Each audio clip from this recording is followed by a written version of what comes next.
can't get much better as well. Okay. Sorry for being late. I promised that we're going to start at 6. But now it's 10 past. Yeah. Welcome everyone. My name is Ahmed, and I would like to welcome you to episode 2 of the Palestine Laboratory. But before I start and throw it to Antony, I would like to acknowledge the traditional custodians of the land on which we meet today and pay my respects to their elders past, present and emerging. This land was never ceded, always was and always will be Aboriginal land, acknowledging that we're meeting today on the ground zero of a genocide akin to what's happening back home in Gaza. But its echoes still reverberates here to this date. We are meeting today on Gadigal land. So today we're going to be exposed to yet another really revealing episode of this really important documentary called Palestine Laboratory, based on the brilliant book authored by the brilliant award-winning author Antony Loewenstein. I could spend half an hour introducing him, but I will let him actually introduce himself and introduce us to this documentary as well. Thanks. Thank you. I won't speak very long, we'll talk afterwards, because the film in some ways speaks for itself. Brief background about what you're about to see. I wrote a book that some of you may know called The Palestine Laboratory. It came out a few years ago, and that essentially looked at how Israel uses Palestine, the occupied territories, as a testing ground for weapons, surveillance tech, etc., and has done so pretty much since 1948, but it's certainly massively increased after 1967, so for the last 50, 60 years. And the idea behind the film is 2 parts. The first part was seen a month ago. I'm not going to say too much about it. You can find it, both episodes are self-contained, so if you haven't seen the first part, do not worry. I think it gives a brief summary at the beginning. The first part is based in Palestine. We went there last year. The second part you're about to see, I travel around the world. And essentially what we were trying to do with the film was to, well, firstly the book came out before October 7 and the genocide in Gaza. Although we can't get into Gaza, most people in this room probably know this, but there's no international journalists allowed into Gaza. That's been Israel's decision since for nearly 2 years. Of course, journalists in Gaza, Palestinians, have suffered unprecedented amounts of deaths and maiming. It's worth saying one statistic on that point. The film doesn't, I don't think, mentions this, but there was a study that came out a few months ago which found that every single conflict, World War I, World War II, Vietnam, Korea, Afghanistan, Iraq, had less journalists killed combined than the war in Gaza. And a lot of journalists died in those other wars. I'm not minimising the trauma of all those wars, but what's happening in Gaza now with principally Palestinian journalists dying on an unprecedented scale, being killed on an unprecedented scale. Brief background to the film before I continue. I wanted to first thank the Jewish Council and Palestine Justice for arranging the event. Ahmed and I have been talking about this for a while. It was important to have these kinds of events in a cinema because the film itself, brief background, was made for Al Jazeera. It was done in 2 parts. The episodes were airing early this year, January, February 2025.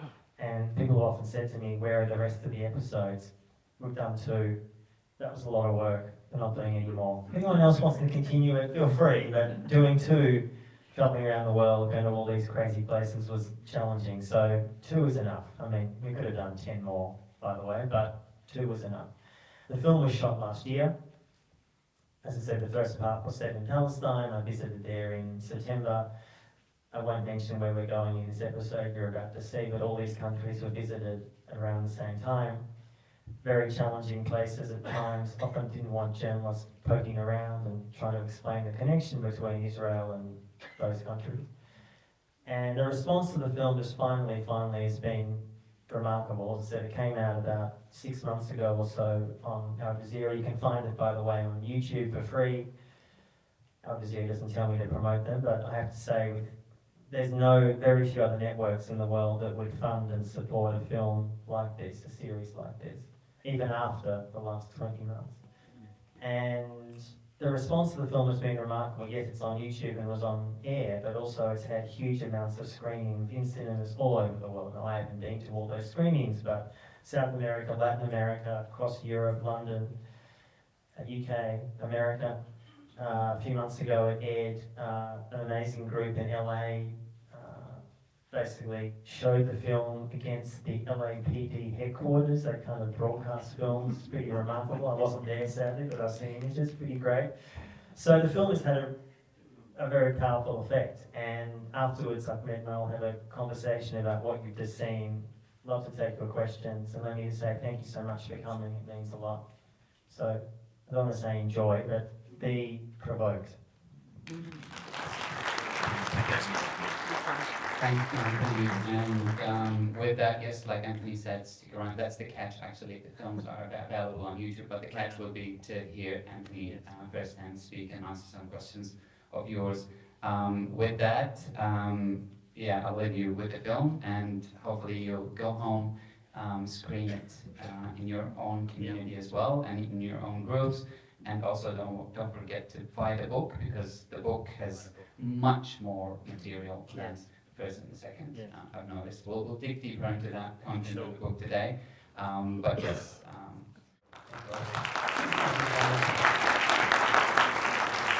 But I really want to ask you, in your book, you cite this story that Thomas Friedman writes in the New York Times. He was the bureau chief of back in 1986, yes. And I do want to quote that, but back, like as early as in 1986, he talks about, this Palestine laboratory. He didn't say Palestine laboratory, you coined that.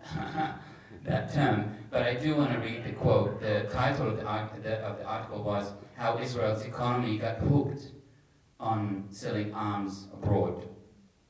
Quote, "The idea that the Jewish state should be so dependent on weapons sales for its economy, for its economic or diplomatic survival is profoundly troubling to some people here." That's in Jerusalem, Israel, clashing with both their self-image of their vision of the Zionist utopia.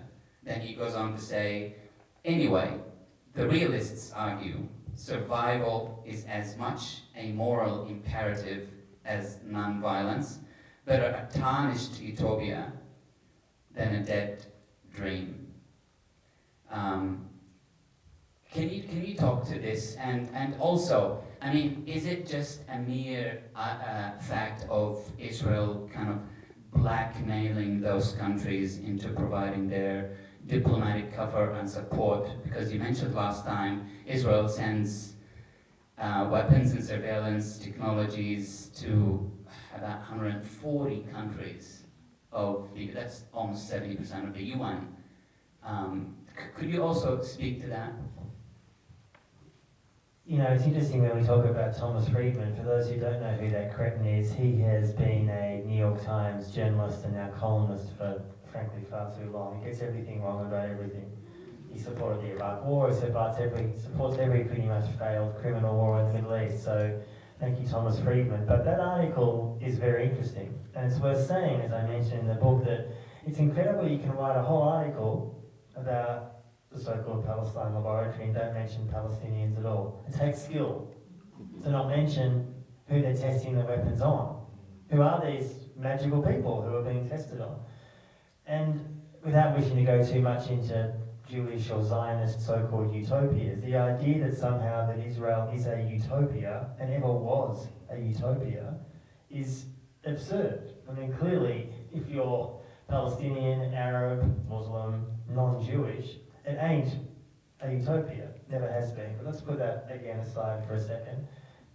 I think when one talks about how the Israeli arms industry has developed, many countries sell arms. I talk about this in the book. I'm not saying Israel is not alone in the world in selling weapons. The US does, of course, Australia does, France, Germany, Russia, China, and often it's immoral. I'm not suggesting that Israel somehow is more immoral. There's a difference though, a big difference. That Israel has been obviously occupying Palestinians for so long, well, frankly since 1948, but certainly obviously very much so since 1967 in the West Bank and Gaza and beyond. And there is a ready-made population to test weapons on 24/7. And there is a huge industry that is around within Israel, which is only growing, to support that industry. Israel increasingly relies on the defence sector for its survival. And it's interesting how few countries, even now, after the last 21 months, are willing to not buy weapons. Virtually every single Arab dictatorship is still buying weapons, is still buying surveillance tech, as many other countries are as well, of course.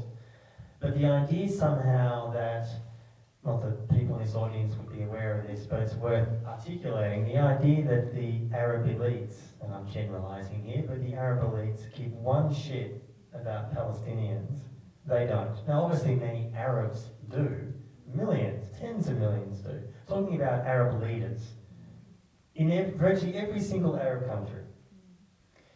People often say Yemen. Putting Yemen aside, Yemen's a complicated picture, but putting Yemen aside, virtually every single Arab dictatorship, and they are all dictatorships pretty much, support Israel.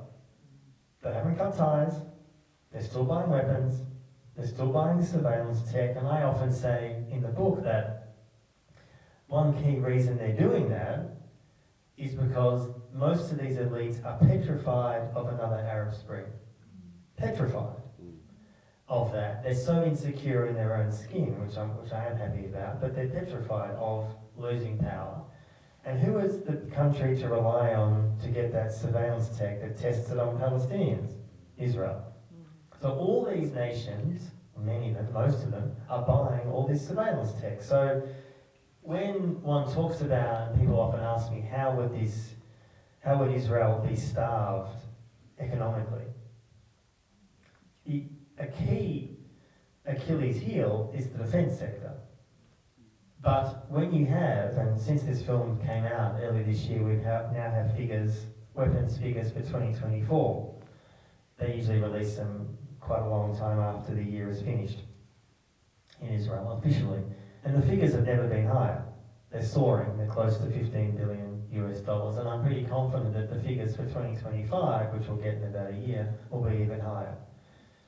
Because of a lot of nations, it's not a question of people in this room will look at what's happening in Gaza and say, how could other nations be interested in that technology and those weapons? It's the opposite. Many nations look to what's happening in Gaza, and that's why they want that technology and those weapons. That's something I think many of us find hard to accept. Because it's battle tested. Because it's battle tested, because Israel could kill every single Palestinian in Gaza, which they haven't done yet, thank God. But if they did, they would have, in my view, little to no impact on how many nations would want to have that technology.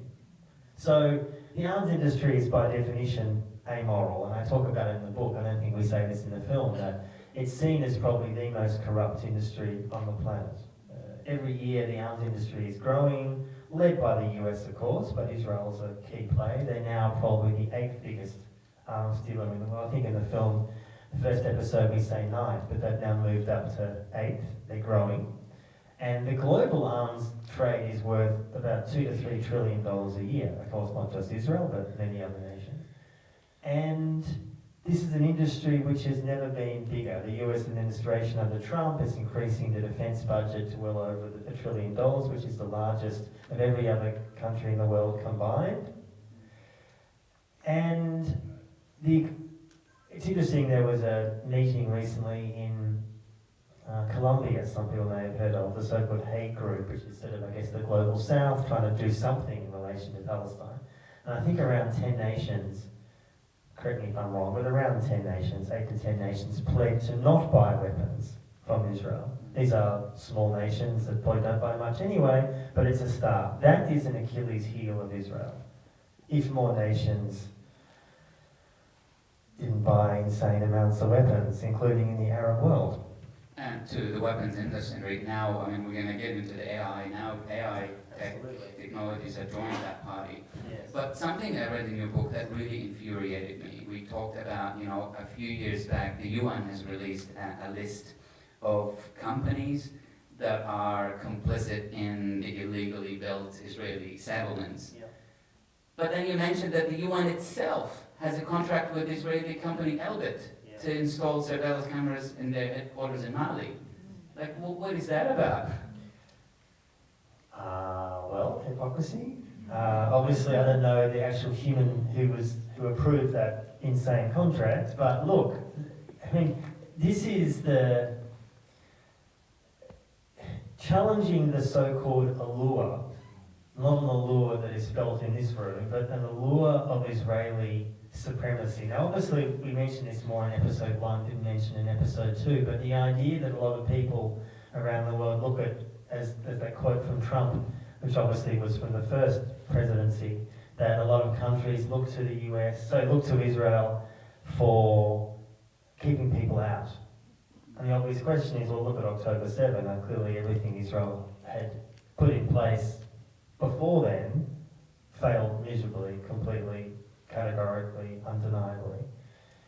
And yet, despite that, despite the fact that Israel has spent literally billions and billions and billions of dollars surrounding Gaza, high-tech walls, surveillance, drones, etc., it all disappeared on October 7 against a relatively underarmed guerrilla movement, which is Hamas. I mean, compared to Israel, they're a tiny force. Obviously, they brought Israel, at least briefly, to its knees militarily. Clearly, here we are, 22 months on, Hamas is still standing, bloodied, to be sure, but still standing. And I think a lot of countries, though, saw the failure of that technology in October 7, but did not draw the lessons. Because what they're doing now is seeing all the AI, surveillance tech, weapons, drones, robot dogs, all this other equipment that's being used in Gaza by Israel, and they're wanting to buy it, which explains why the Israeli arms industry has never been bigger, never been more successful. Now, that can sound unbelievably depressing, saying, well, how does one challenge that? You challenge it by, I would say, for example, putting pressure on one's own governments to try to stop either buying this equipment or selling. It's worth saying, since we spoke a month ago, we were talking a bit then about Australia's role, and I'm guessing someone might ask this question, so let me just briefly preempt that people in this room might know this, but Australia has been sending, I mean, for years, but certainly since October 7, huge numbers of weapons parts for the F-35 fighter jet that Israel is using over Gaza. Now, you will constantly hear Penny Wong, Albanese, Richard Niles and others saying, and they choose their language very carefully, Australia has sent no weapons to Israel for 5 years. What Australia has been doing, and I'm a co-editor of Declassified Australia, we ran a story about 2 weeks ago, we got leaked information about actual weapons parts being sent within the last month from Australia. And what that says very clearly is that the government has been lying for the whole time. They being Albanese and Wong and Miles, they know what they're doing. And what that essentially says is that Australia, although we're not the biggest player, obviously, as Albanese always likes to say, we're not the big player in the Middle East. No, we're not the major player in the Middle East, that's obvious. But we are a player. And Australia and Australian officials are potentially, and I'm talking about from the Prime Minister down, is potentially up for legal ramifications for years by providing weapons parts that are directly involved in genocide. And it'd be nice if some of the journalists in this country, when a minister or Prime Minister says we've sent no weapons, does the crazy idea of a follow-up question, hint, journalists, that's fine to do that, and say, but how about weapons parts? And don't accept the fact that they're saying no, it's a lie.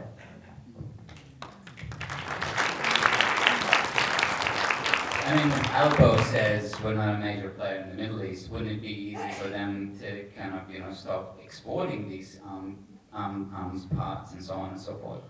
Cut diplomatic ties if you're not.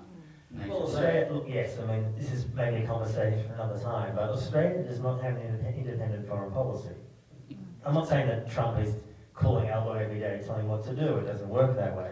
But Australia does not have an independent foreign policy. I mean, we are increasingly occupied by US troops in the north of the country. We have a US intelligence base called Pine Gap in the middle of Australia, which has provided, again, Declassified Australia and others have shown this, and Edward Snowden showed this about 10 or so years ago, directly involved in providing intelligence that the US and Israel has used for Iraq, Afghanistan, and Gaza.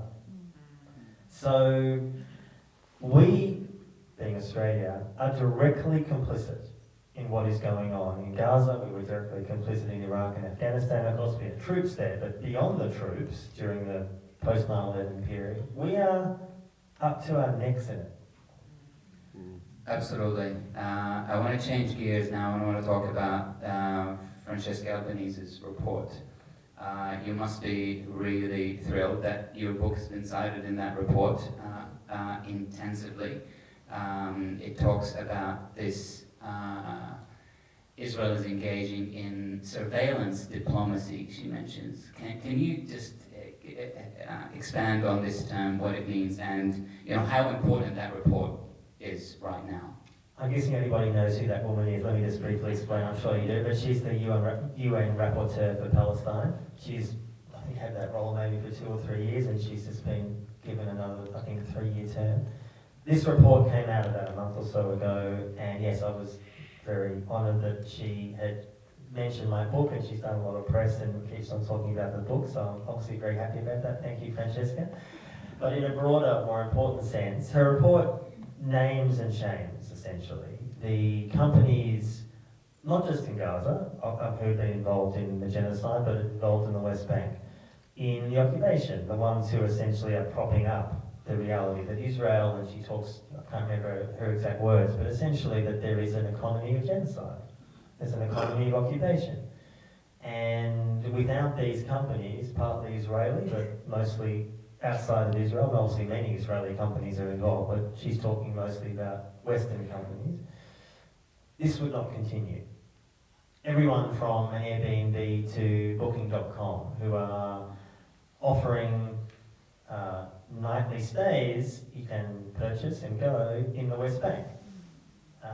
There's no shame in, well, for them, no shame in doing that. It's one example.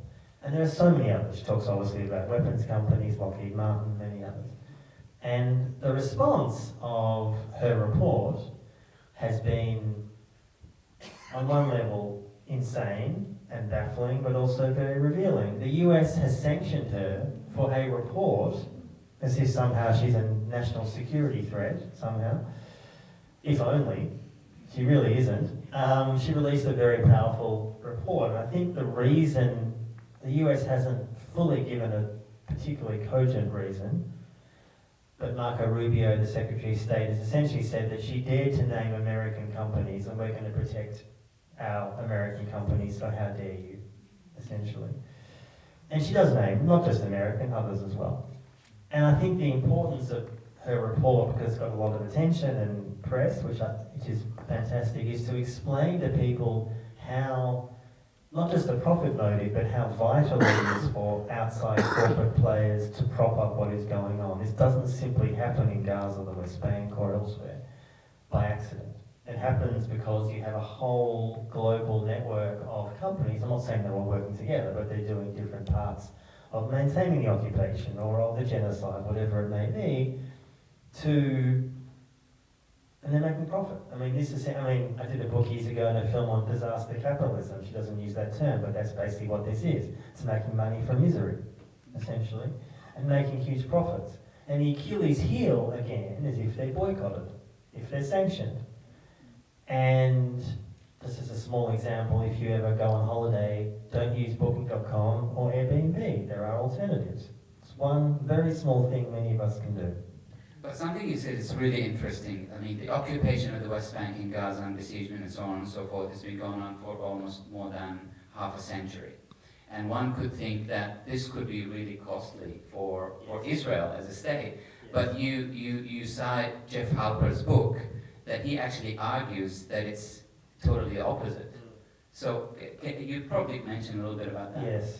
Yeah, it's worth saying. I mean, Israel obviously does spend huge amounts of money every year in shekels to maintain the occupation. Obviously, they've got the troops and various other people. But the amount of money that both the Israeli state and private companies within Israel are making from continuing and deepening the occupation is incalculable. I mean, people have tried to calculate, but it's very hard to do so. It's often very opaque, and the companies are private, etc. But what Halper talks about in his book, and his book was quite influential on mine, people could pick it up, it's worth reading, is essentially explaining and showing, in some ways a version of the Palestine laboratory, how Israel is selling globally the idea of we are the experts in counterterrorism, we are the experts in surveillance, we are the experts in weapons, come to us. We've done it before, we are succeeding, we are winning, come to the ultimate winner, us. And I don't see much indication, and of course Halper wrote his book long before October 7, I don't see really any indication that a lot of the, when I say the world elites, governments, etc., have changed their view despite what's been happening in Gaza and elsewhere in the last 20-21 months. I don't see it. Now, I'm not saying that there has not been a sea change in public opinion in much of the West, which there has. And this petrifies Israel. It petrifies them and their supporters, because they're spending hundreds of millions of dollars every year, and this year they announced Israel $150 million more on essentially propaganda, because they know, they read the polling like I do. It says in virtually every European country, Australia, the US, Israel is facing a major crisis of legitimacy. Now, it hasn't had an impact yet on Keir Starmer or Trump or Albanese. I understand that, and that's the challenge that we have, to translate that into some kind of political change. But public opinion is there, and that's how it started years ago with South Africa, that it took, frankly, years for the governments, particularly of the US, UK, and obviously Israel, and Israel never gave up apartheid, South Africa, by the way. I don't say that in the film, but it's in the book, that even when apartheid fell, Israeli defense officials were thinking, I think we could maybe still maintain this relationship. It's been good. It's been good for 40 odd years. I mean, just the level of delusion. So, yeah. Yeah, no, I totally agree. I mean, they're spending fortunes into trying to fix their image in the world. I mean, I've just seen there's a poll circulating around social media. In Australia, I think it's only 5% of the population strongly, support Israel. I think the overall 35%, which is really impressive. So, and this is where events like these, films like these, become really, really important in raising awareness and educating the public, and tilting that public opinion to the sides of justice and equality for the Palestinians. I want to encourage everyone to raise your hands for questions, and maybe Sama can help me with them. Hi, Anthony. I'm just wondering, I'm assuming Australia is also using some of this surveillance technology. I'm just wondering, kind of what we are using maybe in our border security, or what might be spying on us as activists. Just, curious about all of that. Yeah, I don't talk about that in the film, but I've done some stories about this. There's a lot of Israeli companies that are present here that are operating both on a state and federal level. The company that I think is worth saying is Cellebrite, which I do talk about in the film, which is an Israeli, it's not really a traditional surveillance company, but essentially it sells technology that allows people's phones to be hacked, essentially, so-called legally. Even if the department or government does not have your passcode, if you have an iPhone or Android, there's ways to get past that quite easily with this technology. Australia, I haven't looked at there's a something on the Australian government where you can check how many contracts it has with various companies. And last time I checked, Celebrite has, we're talking hundreds and hundreds and hundreds. Everyone from the tax office to various others. They are using it. Now the details of how they're using it all is more opaque. But there's no question that Celebrite is ubiquitous here at the federal level and state level. And there are others, but that's the one that comes to mind. And the most important thing is your phone didn't get Pegasus. Well, certainly then, and I'm not saying it is now. I mean, the thing with that check, which was, I was glad that it wasn't, obviously, is that when they do those checks, it's generally about a particular point in time. So it's not necessarily that the phone, I mean, I have no evidence that it ever was, but it doesn't necessarily mean that the phone never was. I was there, I think, in about August, September last year. They checked for a period just before, so it was clean, fine. What's happened since, and it's worth saying, and this is said in the film and in the book, and I cannot stress this enough, if your phone is compromised by Pegasus or many, many others, it doesn't matter what messaging app you use, they're totally useless. In other words, you can use Signal, WhatsApp, whatever, a lot of us use Signal and others for communication, and they are encrypted apps. It's not a criticism of Signal. I'm saying that if your phone is compromised, they can read everything. It doesn't matter what your apps on the phone are. How did the amazing surveillance tech fail on October the 7th? Did someone flick a switch off or something? Yes, well, yeah, we did talk about this a bit, and it talks a bit about it in the first episode. I don't know if you've seen that, and we talked a bit about it last time. Look, the short answer is that Israel had, and again I'm talking from its perspective, made the fatal choice or decision to overly rely, well, there's two issues there, overly rely on technology with the belief somehow that technology would keep them safe. In other words, that there was far less human interaction monitoring the intelligence. As one example, a year before October 7, Israel used to monitor the walkie-talkies of Hamas. They decided to not do that anymore. They thought it was a waste of time. Now, obviously, hindsight's a wonderful thing if you're Israel, but they probably would have found out quite a lot. And the second thing, I think, is not so much about technology at all. It's about a mindset. There was, and I heard this when I was there last year, and I speak to people all the time about this within Israel, there was a mindset of profound hubris, of this belief somehow, and of course this came from Netanyahu down, who, as many in this room will know, had been very happy with Hamas controlling Gaza. In fact, had been allowing huge amounts of suitcases of cash to go into Gaza. I mean, this is not a secret anymore. This was known. It was known before October 7, but clearly now. So this belief somehow that, well, why would Hamas want to ruin that? They control the territory. Why would they want to challenge them? Now, despite the fact that roughly a year before October 7, we now know various intelligence officers relatively low down in the food chain got wind and details of an October 7 style attack. They didn't have the exact date it was going to happen. Now, the question I get, you didn't ask this, but the question often I get is, well, if they had information, what the hell happened? Like, why did they not stop it, or why did they not?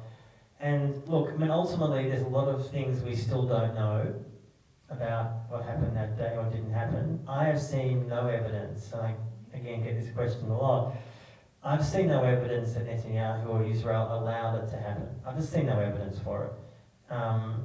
And I mean, if that evidence appears, then of course I've changed my mind, but I've seen no evidence of it. I think there was a belief that Israeli tech and hubris would somehow get them through.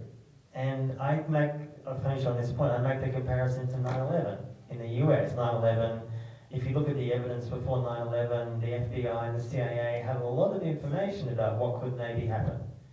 And there was a belief and arrogance and disorganization. It was a screw up rather than a conspiracy. That's how I see 9/11. Now, October 7 so far, I see exactly the same way, unless evidence appears to change that point of view. Yes, thanks for that. Yeah, I agree. I mean,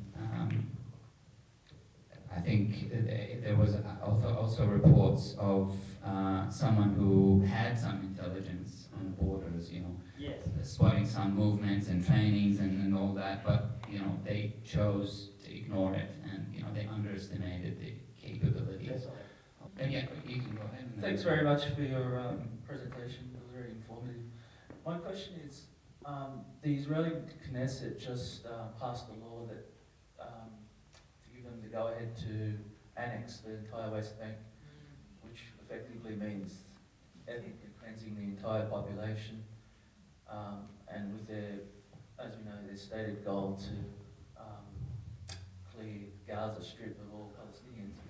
So my question is, who are going to be the subjects of the humans for the future Palestine laboratory? With the presumption that we know Palestinians left, is that the, yeah. Yeah. I mean, look, I think I'll come to the West Bank in a minute. I think that certainly the goal, and this is not exactly a secret, of many Israelis, not just Israeli politicians, but many in the Israeli public, I often say to people these kinds of events that it's a mistake always to presume that the problem in Israel is Netanyahu. He's a problem. I'm not by no means defending that thug, but there is as I often call it, a genocide mania within the Israeli public that's based on polling, not my opinion. There was a poll, I think, 2 months ago, which found that pretty much half of Israelis support not just either killing Palestinians, or a vast majority support removing Palestinians from Gaza. Well, there's only so many ways you can do that, right? And the US and Israel, from my understanding, are still speaking to so-called third countries to find nations that they can bribe to take Palestinians. My understanding, they're talking to countries like Libya. I mean, can you imagine? Indonesia. Now, the idea that Indonesia, the world's biggest Muslim country, would ever seriously consider that sounds mind-boggling to me. I'm not saying that they are going to do it, of course, but the fact that they've spoken to Indonesia. Indonesia may have said thank you, but no. Ethiopia, Sudan, South Sudan, and yeah, I mean, look, I think at this stage, the idea that in a year or two you will have a sizable numbers of Palestinians still in Gaza, I deeply fear that will not be the case. I'm not suggesting that Israel's going to kill 2 million people, that's not what I'm saying. I'm saying that I fear that there will be, which already is obviously being done, that most Palestinians are being moved into a quasi-concentration camp at one part of Gaza, and then they're going to be given a choice. A so-called choice. You either you can stay, or here's a one-way ticket to Ethiopia, or countrywide. The question of the West Bank, I mean, clearly anyone in this room, I'm sure, is aware of this, that there's a growing Gazification in various areas, from Tulkarem to Jenin and other areas, where huge amounts of people, I think there's at least 60,000 have been displaced since October 7. Not just Bedouin villages, but huge amounts of Palestinians as well. There is little to no international pressure to change that. I think France announcing they're going to recognise Palestine is lip service and utterly irrelevant, in my personal view, to any of this conversation. I think if Australia announced tomorrow, which who knows, maybe they will, that we're going to follow suit, I think that will make zero difference to anything. I can see that the reason why a country would recognise Palestine, I'm not actually sure what that means anymore. What exactly are you recognising, and run by whom? Are we talking about supporting, which is what it is, by the way, the Palestinian Authority? That's the vision here, of recognising Palestine by all these states, including France, and I might add that in Macron's statement a few days ago, he talks about, as they always do, a demilitarised state. So what does that mean? That means essentially Israel controls all the borders. That's a given.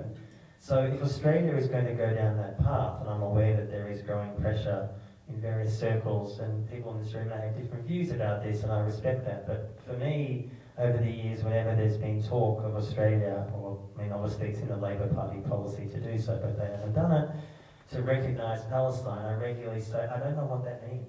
What are you recognising, and B, I mean, we had yesterday, again, the Albanese statement talking about, we still believe the two-state solution. Okay. I mean, as you say, just to finish on this point, at what point are you going to still be saying that when there are no Palestinians left? I'm not saying that Israel's going to kill 5 million of them, but they're either displaced or removed or isolated or whatever it may be. I mean, so look, I have no, I guess, answer to you except for the fact that I think there is the only, if you can say, a silver lining to the last 21 months or so is that more and more people around the world are realising the issues in Israel and public opinion go far beyond the government and Netanyahu, that there is sizable proportion of Israeli Jews, not all, of course, but a sizable proportion, a majority, who do not believe that Palestinians should be there. In Israel itself, and definitely the West Bank and Gaza.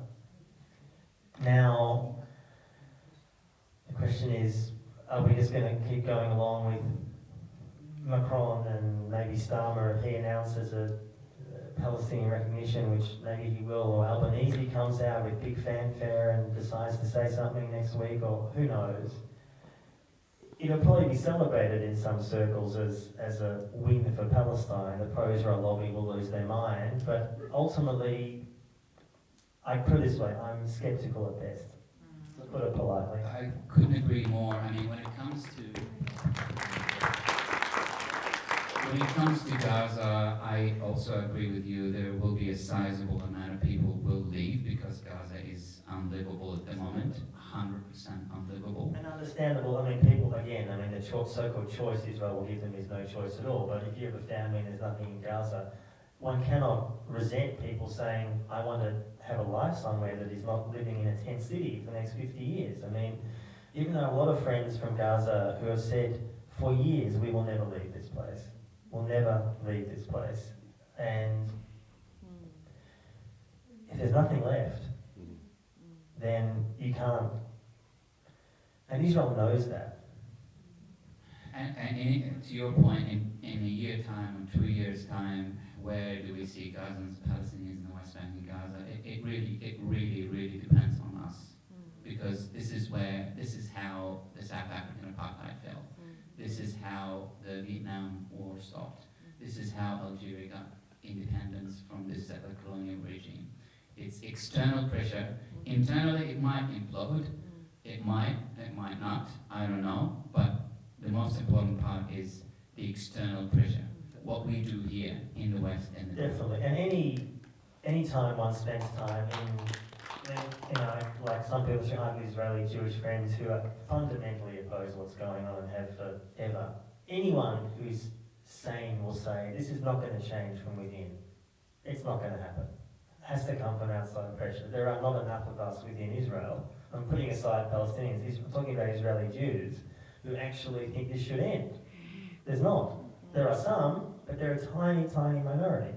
Tiny minority, which is tragic and shameful and outrageous and all that, and it makes me deeply ashamed as a Jew, but here we are. It is what it is.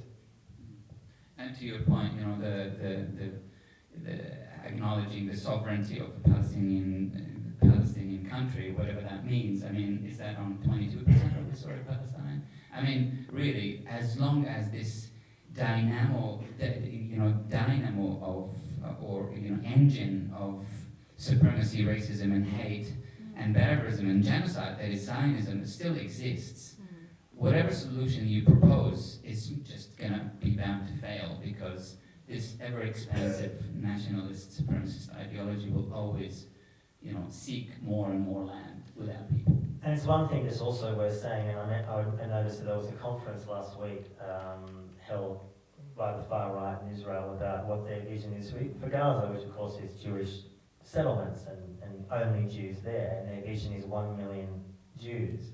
Now, I've often said in relation to the West Bank, there's only 16 million Jews in the world. It's not that many of us. And there simply aren't enough Jews, frankly, who want to go and live in Gaza. I'm telling you. There are some. There's not a million.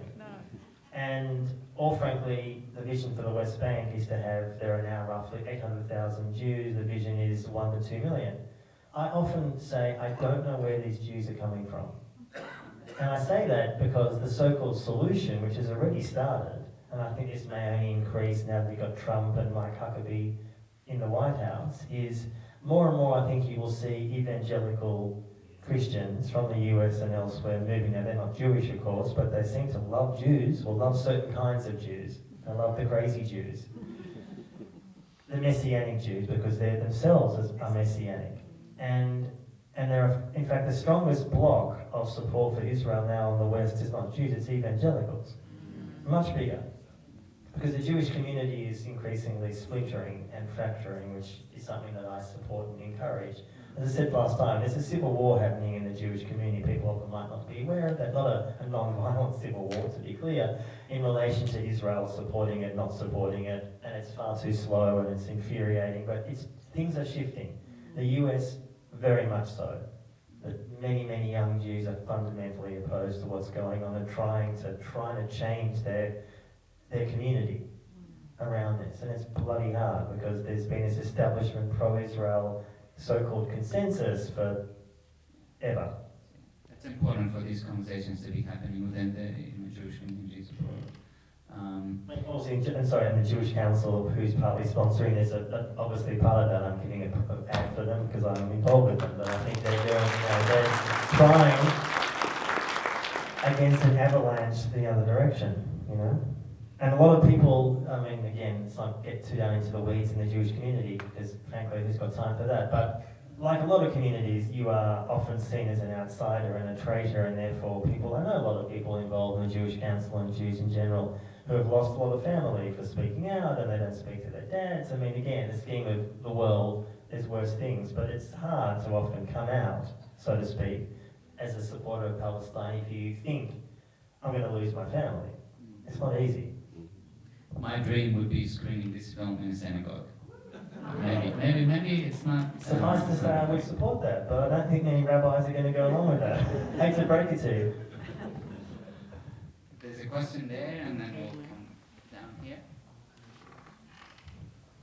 Hi, my name is Anjan. Question for you. We talk about Australia not exporting parts or weapon parts to Israel, and there is some plausible deniability from a government point of perspective because the government doesn't own any industry. How about, have we done any work, or is there any appetite about exposing those commercial entities that are in contract with various countries over there to export those weapon parts? I mean, the short answer is yes. There's been, again, to put an ad out, I've done, as I said, work for Declassified Australia, and we name the Australian companies that are making certain parts that are being sent. I'm not saying we're the only journalists doing it, there are some others. Certain Greens MPs, Marine Faruqi, David Shoebridge have talked about this, including in Parliament. There are a number of protests and pickets outside certain companies that are involved in this. Doesn't get a lot of mainstream media coverage for reasons that won't surprise you, but the short answer is yes, and obviously I'd love it to be amplified far more. If people are interested, this is one short example. If you go to Declassified Australia, you'll find these articles I've just been talking about, spread it, it's easy to find, they're easy to read, they're not long, and they talk about the names of the companies, what's happening, etc. So the information is there, and obviously we're trying as journalists and writers to amplify it. It'd be nice if it got a bit more mainstream media coverage, but here we are. Yeah, absolutely. You speak a lot in your book, and I think the first documentary about Microsoft, about the Palantir, about the Amazon, the Google, and how they're providing, all these needed equipment for the genocide. Mostly cloud services. Yes, I mean, we talked about this last time, it's not so much in this second episode of the film you just saw, but yes, companies like the Amazon, Microsoft, Google, and others are deeply involved in the genocide. They are providing huge amounts of cloud services that Israel desperately needed to maintain all this data on Gazans and Palestinians, essentially. And there is, as some of you in this room will know, a growing, too small, but a growing movement of either current or ex-employees of those companies speaking out and protesting and saying that my company or my ex-company is doing horrible things to support a genocide. And again, as I keep on saying in relation to the Australian government, certain executives and leaders are legally culpable. And it might feel hard to see that now when It's not like there's mass trials for Google executives happening at the moment in The Hague. But let's hope one day, inshallah, there are. Inshallah. But before we go to this question, I really want to have a follow-up one on this bit.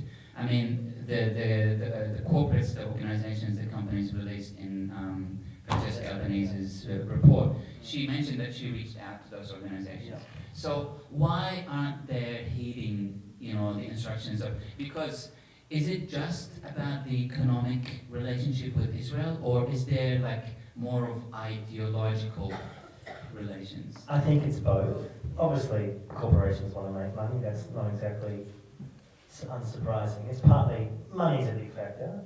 I think another factor is there's not really, at least so far, been a lot of massive public or corporate pushback, or public pushback.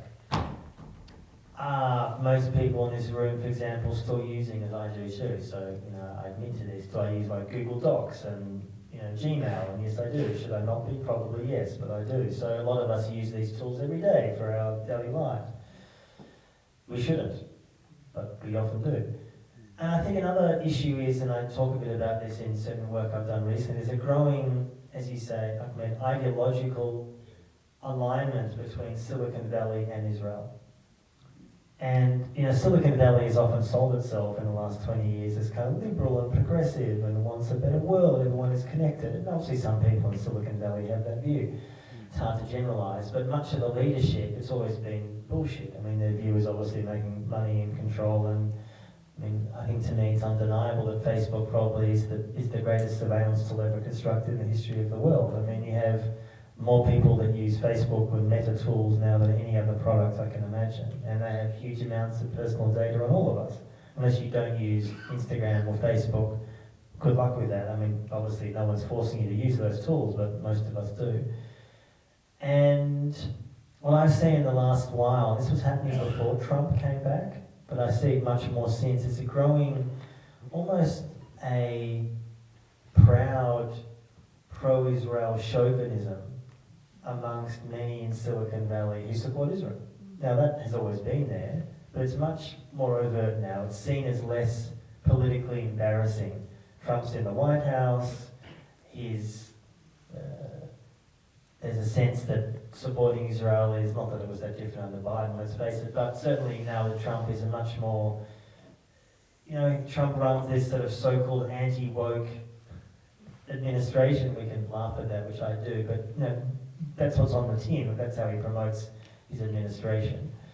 And there are a number of very, very influential Silicon Valley leaders, venture capitalists, who admire Israel. They say it openly. And they support it, they're funding it, they're increasingly the key funders of Israeli defense companies. So that relationship is deepening, unfortunately. Unfortunately. I want to go to a question here. Now Israel has been projecting itself as the only democracy in the Middle East for a long time. Do you think that Israel perpetuates these Arab dictatorships? Because that's the only place in the whole world where popular regimes cannot take place. As we see in the Arab. The short answer is yes, but I can say more. But ask your other question as well, Yeah. maybe. The second question I have is that the alliance between Zionism and Hindu nationalism and white supremacists, which we have been observing for a number of years now, how does it go with Jewish religious values and all that, especially in the religious establishment? So how is that somehow justified or all that? In relation to your first question, look, Israel obviously has so-called peace deals with Jordan and Egypt. They are very close. Egypt, as you've seen, as in Jordan for that matter, in the last 20 months, is regularly shutting down, harassing people supporting Palestine within their own borders. These are supposed their Arab brothers and sisters who are dying in huge amounts in Gaza and elsewhere. There's obviously a great desire for Israel to so-called normalize with Saudi Arabia, whatever that looks like. Look, I think, and this is something I've written about it recently, there is again, we talked about hubris before. Israel is now, I think, undeniably the most powerful powerful military force in the Middle East. I think that's pretty undeniable. And with that has come a great deal of arrogance already. And on the face of it, that you would think that that gives Israel huge amounts of, from their perspective, security, safety. What it doesn't give them, which is what they've craved all along, which ties into what we were talking about before, about the desperate need for, they want legitimacy. They want massive public support. They want love. Now that might seem like a 3-year-old, wanting to be hugged.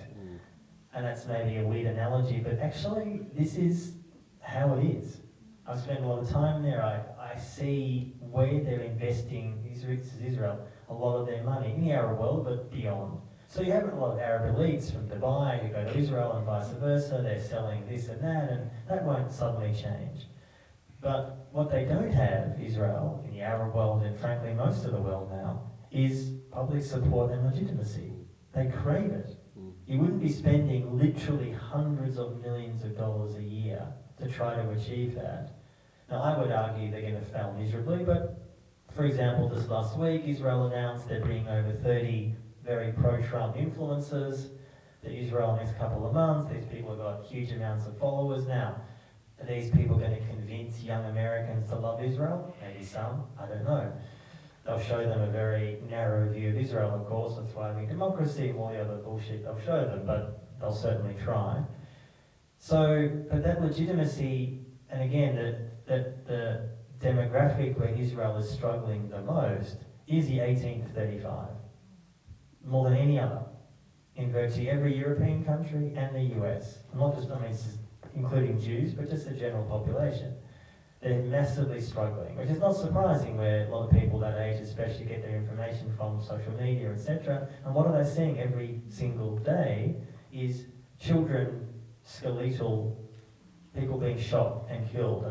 What do you think that's going to do to people's views of Israel? And by the way, that also, to me, disturbingly leads to, not surprisingly, to a growth in actual anti-Semitism, because people are seeing in the wider public Israel and the most prominent Jewish voices supporting this 110%. So we can't be surprised when there is obviously I think deeply unfortunate and something I reject, of course, as a Jew, a conflation between Israeli actions and Jewish actions. Obviously, Israel is committing genocide, it's done by Jews. I'm well aware of that, of course, I'm not denying any of that, but I see that as a long-term, very negative impact of what is going on. Briefly, your second question, just remind me the thrust of it. It was around... The alliance between... Yes. Yeah. So, look, Hindu nationalism and Zionism, and if you ask a lot of ultra-Orthodox Jews about that, I haven't, but if you do, I suspect a lot of them, well, some of them are Jewish supremacists, so they wouldn't respect anyone who's not Jewish. I think there is Israel on one hand is a very ideological country, it's also an unbelievably pragmatic one. And what I mean by that is that in the last 10 years, India is now the biggest country in the world population-wise. They are now incredibly close since October 7. Some of the ammunition and weapons and drones that Israel has been using in Gaza have been produced in India since October 7. And India knows where that is going. It's not like it's a secret. It's not necessarily publicised to the media, but I'm saying India is well aware they have no issue with that. And I think in many ways moving forward, a question of course is if and when Modi falls, Netanyahu falls, what happens to that relationship? I don't think it's just between two men. Obviously they are very close. They are both deeply racist against, in one case, or in fact they're both deeply racist against Muslims, aren't they? Let's face it. I don't see that radically changing when and if the leaders of both countries change. I think it's a marriage of convenience which serves both countries, at least for now, very, very well. And it ties into the narrative that Israel and India increasingly wants to sell, is that we are on the front lines of a battle globally for civilization. And it's these horrible Muslims that are causing the problem. Of course, Modi said that for years. Israel certainly says that. And the rhetoric that Netanyahu and much of Israel has given to the world continues views, which essentially is we as Israel should be supported because we're fighting the battle that you in the West could be fighting, but we're fighting it for you. If we don't kill these awful people here, they're going to come on the streets of London and Paris and New York and Sydney. It's explicitly said that way. And Modi says something similar around Muslims. So it's a very dangerous alliance, not least because obviously Modi is a Hindu fundamentalist and is trying to create a deeply authoritarian state, and Netanyahu has a very similar vision for his country. And you mentioned the pioneers of the Hindu movement in India were actually big fans of Nazism. Yes, I don't mention that in the film, but yes, they were big fans of Hitler, big fans of Nazis, and remain so. In fact, I mean, I have some of these quotes in the book. This might sound insane to people in this audience, but yes, I'm not making this up. You can find the evidence for it. The key Hindu nationalist party, the RSS, has a long history in association with Nazism and the views of the Nazi movement. And I mean, that should tell you all you really need to know about, not saying every single Hindu who votes for Modi is a Nazi now, of course that would not be true, but the party itself, the movement around Modi, is deeply authoritarian and deeply racist. And that's to your point that you mentioned last time. We didn't get the chance to expand on, Israel is actually exporting weapons and surveillance to anti-Semitic regimes openly. And if you want to expand on that in the last couple of minutes, it would be great.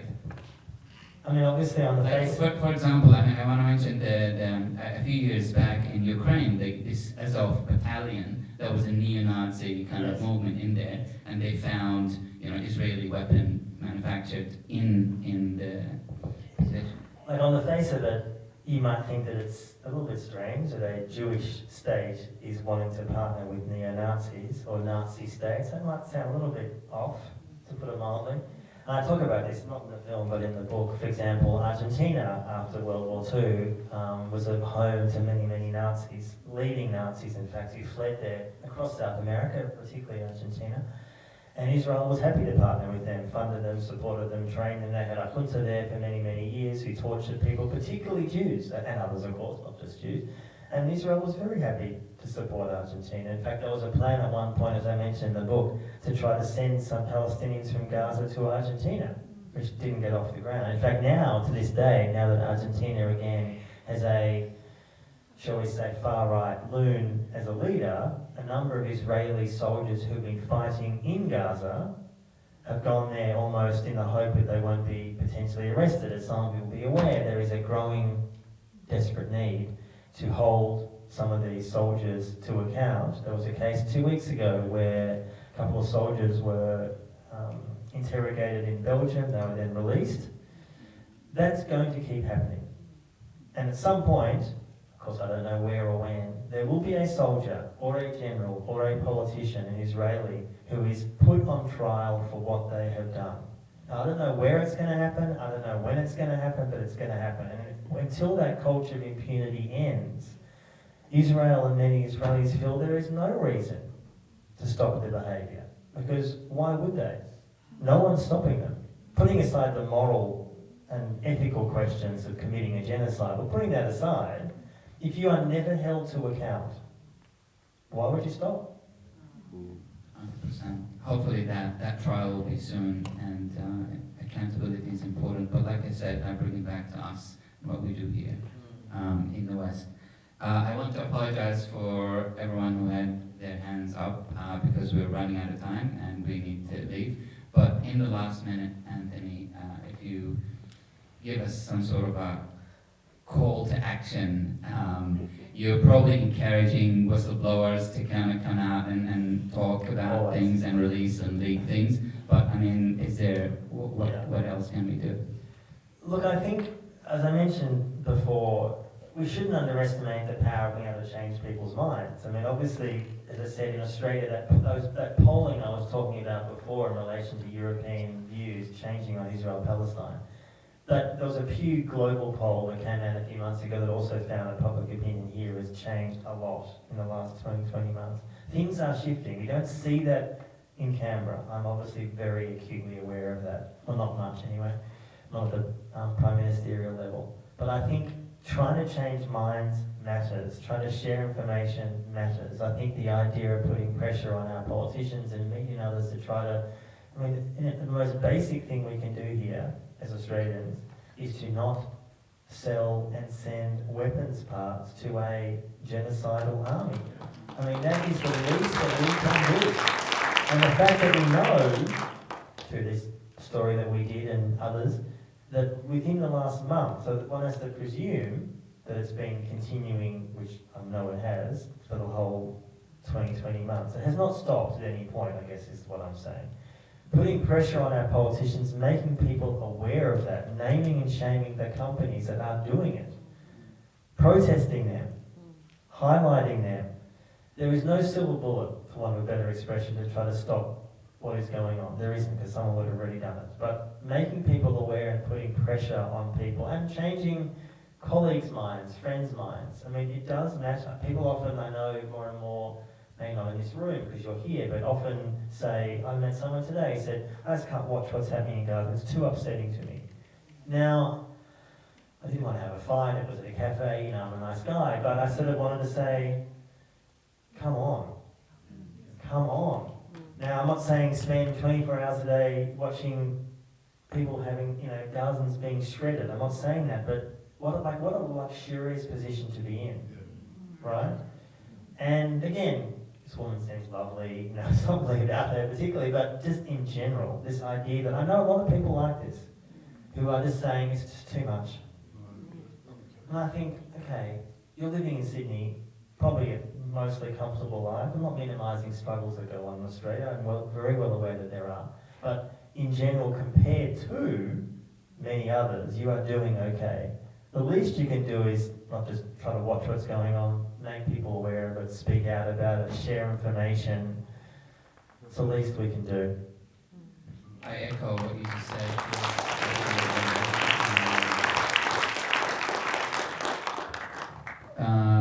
In closing, I just want to make a few announcements. Tomorrow there's a rally. Please make sure to come and make noise. I want to thank Jewish Council Australia and Palestine Justice Movement. Please follow us on Instagram and social media. I also feel silly to say that, but there is food outside. I mean, people are starving back home, but there's food outside. Please grab something on your way and engage with Antony. And please put your hands together for Antony Loewenstein.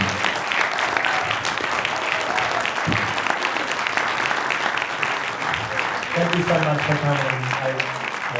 And don't get too despairing. We are far more than the other people who are supporting what's going on, believe me. Next time in a synagogue in Bondi, in Sharjah.